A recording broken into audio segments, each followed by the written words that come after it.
next time. Well, don't worry. That next time will come soon enough, like maybe probably next Tuesday. So go ahead and we'll talk probably tomorrow, and we'll go from there. But great first act, Jake. Proud of you. Welcome to the family, buddy. Thank you. Thank you. Have a happy Thanksgiving, Jake.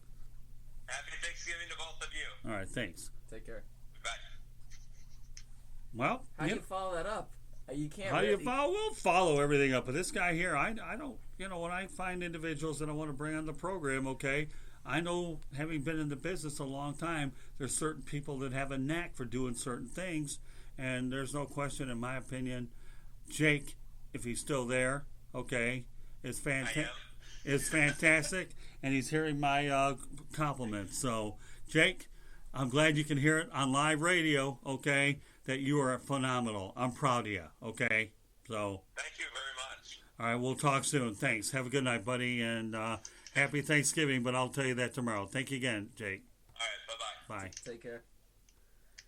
Yeah, that's like the Rolling Stones coming on at the Royal Albert Hall, and then you got some stand-up comedian to come on and tell some stupid jokes. But yeah, he was terrific, man. I mean, definitely a product of that Dan Patrick School, right?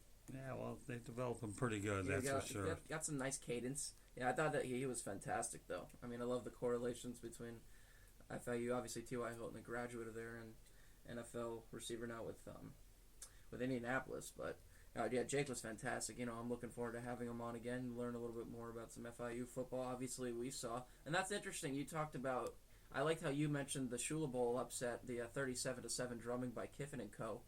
But that just shows you Butch Davis and his guys got quick short-term memory. So, put that loss behind you and move towards the next game that you got to play, which is important.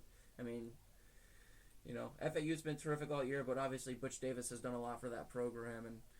And it's funny, though, outside of, Florida State and UF, you really don't hear about the other Florida schools. So it's good that we have two coaches now. I can firmly say we have two coaches down in the South Florida area that are doing a lot to ensure that our programs have some personality, and they have some obviously they're forces to be reckoned with, some recognition, and they're just a credit to those coaches, a credit to Jake for giving us the insight that we needed to hear on tonight's show.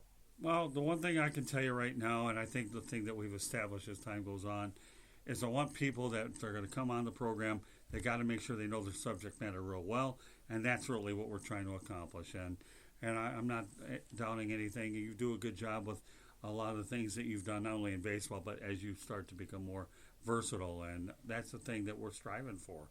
I want people to be comfortable but knowledgeable, because when you're comfortable and knowledgeable, you become credible. Yeah, just the distinction there that makes up the shows flow a lot easier, and they feel a lot more natural that way. I mean, you definitely agree. I mean, but again, last thing I was saying was, the fact that we have two coaches in the South Florida area that are giving these schools, their football programs, some credibility with national audiences. The fact that FAU and FIU are going to get bowl games for, back-to-back years now for FIU is fantastic. Well, and FAU didn't get one last year, but they're on the right track. There's no question about it. So, but our next guest, Joe Gisandi, is a guy that's from my alma mater, University of South Florida, and he'll be on any moment. But I think this will be a very educational segment for those that are looking to get into business. That's for sure.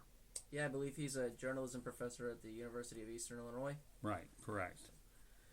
Yeah, and we'll talk a little bit about his book. You guys graduated from the same alma mater, USF. I believe you graduated a little bit after you. You were August. He was December of '86. And you guys worked together at the Tampa Tribune, correct? Tell us a little bit about that. Yeah, but I didn't even know him at the time.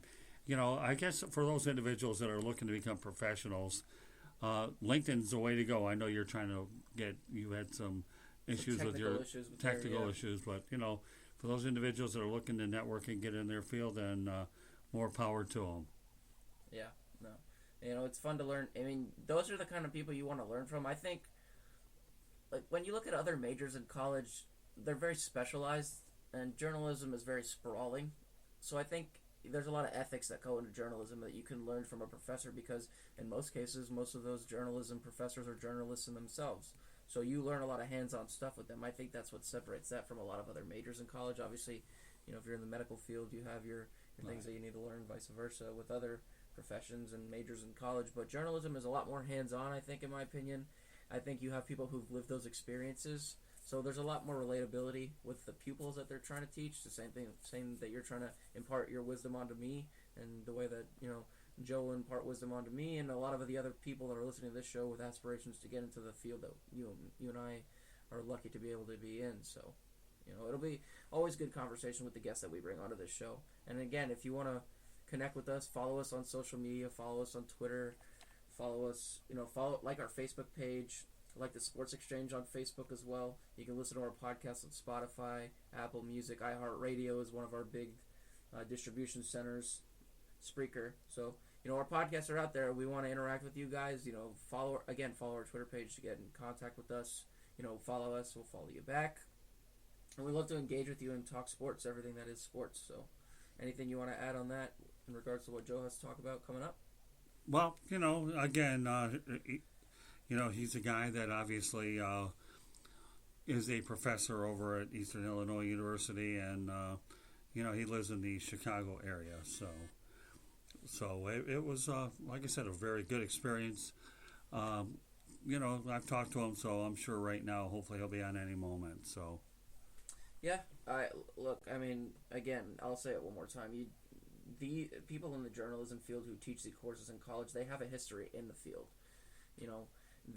Like I said, they've lived these experiences, and they want to impart their wisdom onto you. Sure, it's an ever-growing field in the world of social media and the way that technology has advanced so rapidly in the past decade or so, but you can always look to learn from these people because there's virtues that they can instill in you that will help you and carry you as you go on.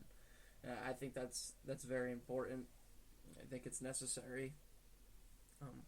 But yeah, look, we got Thanksgiving coming up. Anything you want to talk about in regards to those games that you got coming up? Any storylines you're interested in? I mean, in my opinion, I think we saw Jerry Jones' comments in regards to the impending status of Jason Garrett at season's end.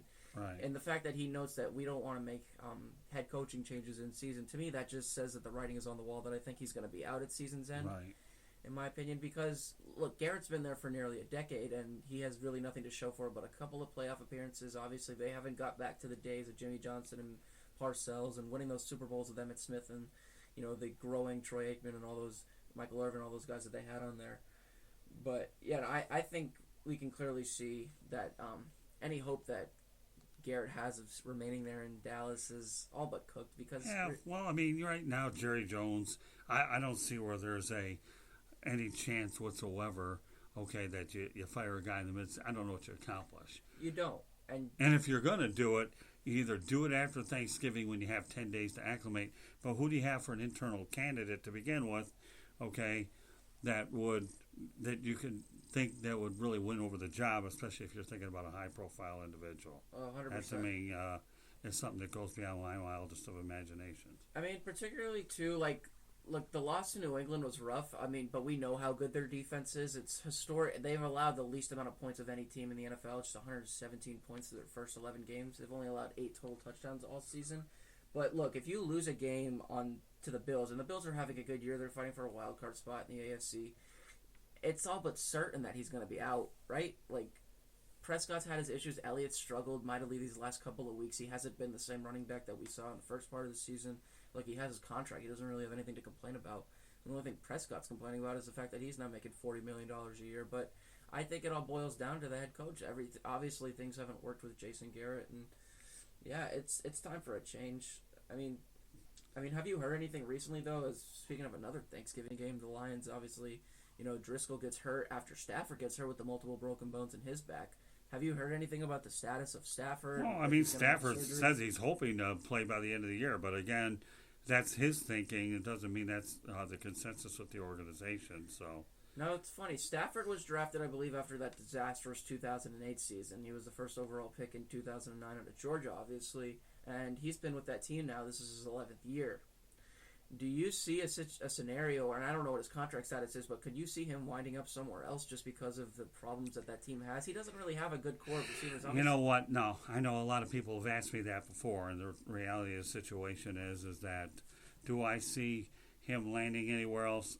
Not at the moment. I don't. I think this is the first time in a while, though, where we've had a lot of quarterbacks who have had problems really, being able to, there's a lot of teams that need a quarterback. Obviously, Teddy Bridgewater was 5-0 in his stint with the Saints, and he's going to be a free agent. But does he do what we spoke to Guest But Winners about and just take the money? Say he takes a 2 or 3 year deal with New Orleans, and he just winds up holding the clipboard, getting in garbage time when he needs to, and doing what he has to do, or does he go somewhere like Tampa, who's had their problems with Jameis Winston, and we know, Jameis Winston's putting up nearly 300 yards of passing every week, but at the expense of a league-leading 20 interceptions. You don't want that. Maybe that experiment 5 years in has run its course. I think maybe he's done. Could we see a guy like Bridgewater there? If maybe even a guy like I just mentioned Stafford. Stafford's been in that system with Detroit for going on 11 seasons, and he's they haven't built a consistent winner around him. But with that said, I'll leave it at that. We get to our guests. Have him on the line right here. And yes, we have Joe Gisandi on the line. Joe, welcome to the Sports Exchange. Hey, Scott, how you doing? All right, how are you doing? Anyways, let's go over a few things here with you. First of all, just to give everybody an overview, obviously you're a USF alumnus, okay? And you wrote a book. Why don't you talk about that? Sure. It's the second edition. It's the Field Guide to Cover Sports, which is, I sort of wrote that as I chatted about earlier, in order to try to teach this next generation on how to cover sports, and giving them hands-on advice. And it wasn't just me. I mean, like you, I worked in a lot of Florida papers, at the Orlando Sentinel, Fort Myers News Press, Tampa Tribune, Clearwater Sun, Right. Today. I think those are all the papers. And but I talked to a lot of other professionals out there in the field, and probably about 120 to 30 different journalists across the country contributed to it. Everything from fantasy sports to how to cover rowing and baseball. Okay. So, all right, let's talk about the fact that you're a professor at Eastern Illinois University. What do you try to teach your students? Well, the basics. I mean, it's there's a lot of expansion, such as the internet and social media, and all those things are important. But one of the reasons I think that people are running into trouble is that they're not applying the same journalistic principles to the other social media. Like Twitter, for example.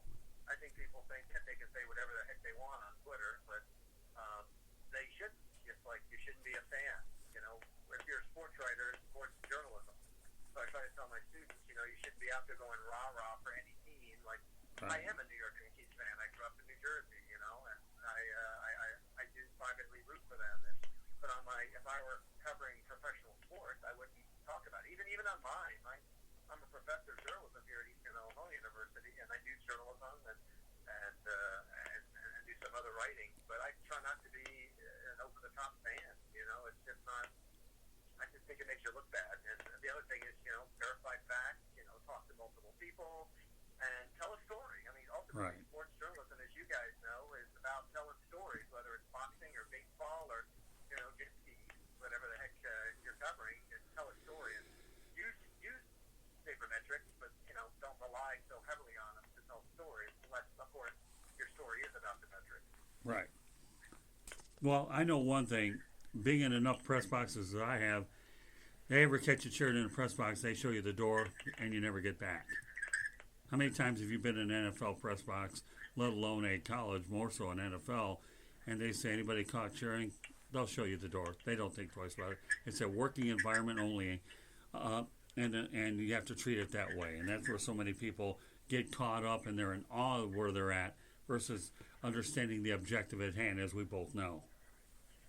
Yeah, oh, absolutely. And the one thing I know, I mean, you and I both know some press, and I guess it's Nick's there. I wasn't sure if I heard him. I know he's covered a whole lot of stuff. You guys have been in press boxes, and we're all getting the same stats and watching the same game. And the thing that I try to get through to my students is take your own notes. Right. Describe things during the game that you can focus on, and the way you describe the game as opposed to how other people describe the game. And just taking notes the whole time, because otherwise, why do I send you to the game if you're going to write the same thing off the same notes that everybody else did? True. So what Obviously, you're a professor. So, what's your advice to young journalists?